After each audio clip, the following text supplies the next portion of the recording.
Vous suivez la télévision Isanganiro. Bienvenue, chers téléspectateurs, à ce journal. Donc voici les principaux titres.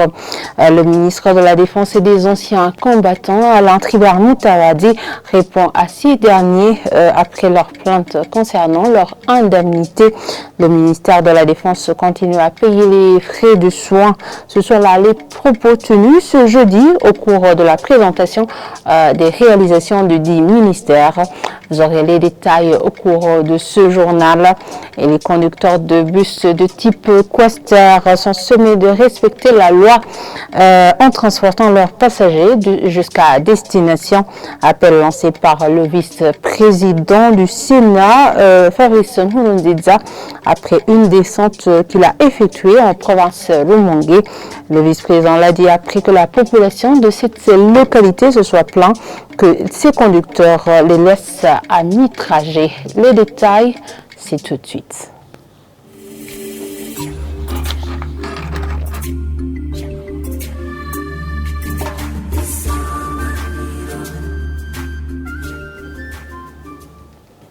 Je vous le disais en titre, le ministère de la Défense nationale et des anciens combattants continue à payer des frais de soins en faveur des anciens combattants.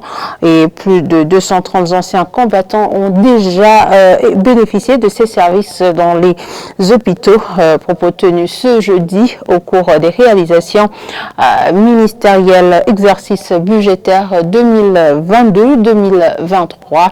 Le ministre de la Défense nationale et des anciens combattants, Alain Tribert Moutawadi, a signalé que les défis n'ont pas manqué, comme le retard des fournisseurs à livrer les produits achetés et le retard des moyens financiers donnés par l'État, ce qui a perturbé quelques activités. Suivez-le.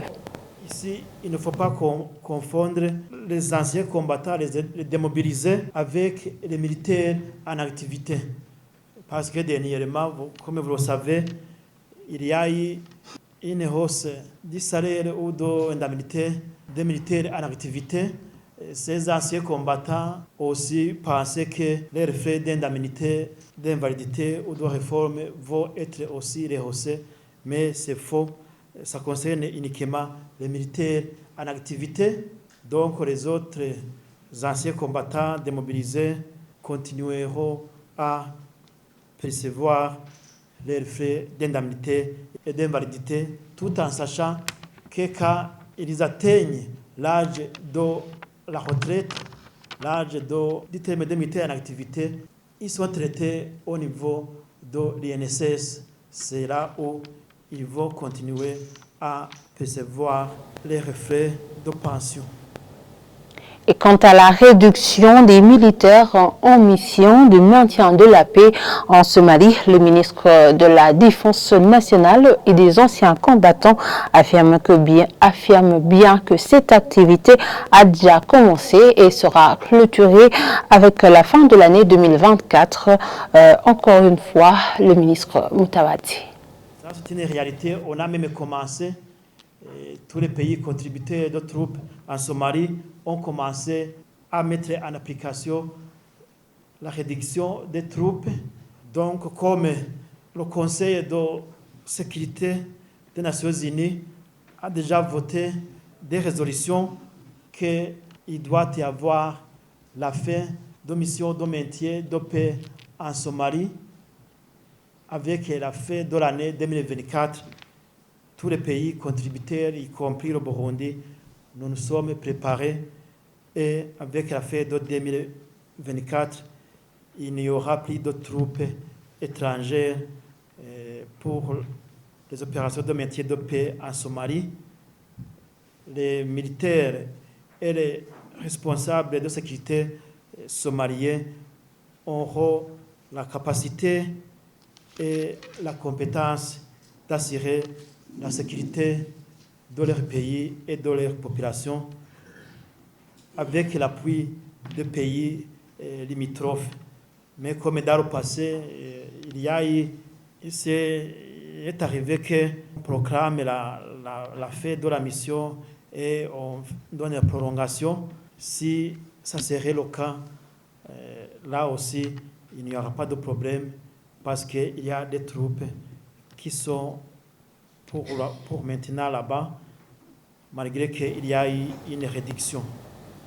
Et l'association burundaise des consommateurs Abuko estime que le gouvernement burundais devrait consulter les concernés, notamment les associations des consommateurs, avant de revoir à la hausse les prix des produits et services. Le président de l'Abuko le dit après une revue à la hausse effectuée sur les documents délivrés par les commissariats de police. Pierre Ndouayo ajoute que cette situation peut engendrer des impacts négatifs sur la vie des citoyens et sur les recettes. Je vous propose de le suivre. Au niveau de la BOCO, nous constatons que c'est une mise en œuvre de la loi budgétaire qui a été votée et qui est en train d'être exécutée, qui va couvrir la période de juillet 2023 à juillet 2024. Et ce sont des mesures d'accompagnement qui sont en train de sortir. Malheureusement, certaines mesures portent un préjudice grave.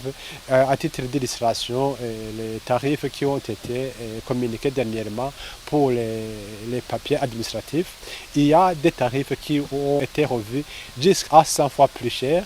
Il est vrai que ça faisait quelques temps, depuis 1999, que les tarifs avaient été institués, mais multipliés par 100 fois le prix d'un document, alors que les recettes de la population n'ont pas suivi. C'est quand même une situation qui interpelle tout le monde et nous osons espérer que le gouvernement quand même va entendre son point de vue, surtout que ce sont des mesures qui sont prises sans une grande concertation avec tous les intervenants. Les recommandations sont vraiment variables, mais permettez-nous quand même d'insister sur le volet des TIC qui risque de connaître une hausse très exagérée, alors que ça vient même en contradiction de la politique de développement des TIC dont le gouvernement s'est doté, qui préconisait que toute la population devrait absolument avoir accès au TIC.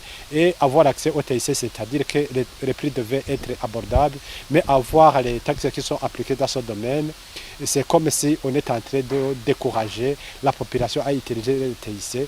Donc nous disons que c'est une mesure qui vient contrarier de façon visible la politique de développement de TIC dont le gouvernement s'est vraiment doté.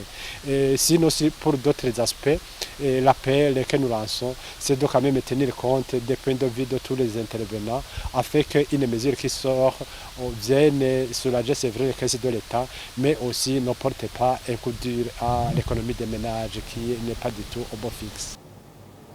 Et à Lumongue, les administratifs et la police de sécurité routière sont appelés à veiller à ce que les transporteurs fassent parvenir les passagers à destination. Cet appel est de Fabrice Nundiza, deuxième vice-président du Sénat burundais, lors d'une réunion avec les représentants de la population de cette localité à Lumongue. C'était ce mercredi. Selon lui, il y a des conducteurs de bus type Coaster qui oblige les passagers à payer presque le double du ticket officiel et en les faisant parvenir qu'à mi-trajet. Reportage de Jean-Pierre Misago. Selon les informations parvenant au Sénat burundais, figurent les lamentations des passagers, surtout ceux fréquentant la route nationale numéro 3 tronçon Rumongue-Bujumbura, que certains conducteurs ne font pas parvenir les passagers à destination et les passagers se voient obligés de payer doublement, selon Fabrice Nkurunziza, deuxième vice-président du Sénat burundais.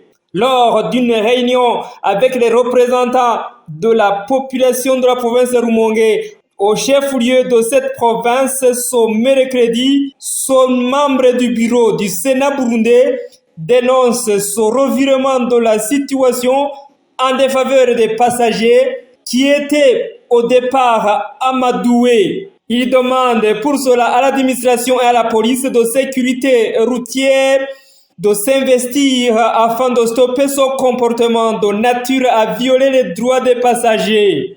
Selon lui, la pénurie du carburant observée ces derniers temps, quoique réel, ne justifie pas ce comportement. Mais les passagers doivent également dénoncer de tels cas selon cet élu du peuple.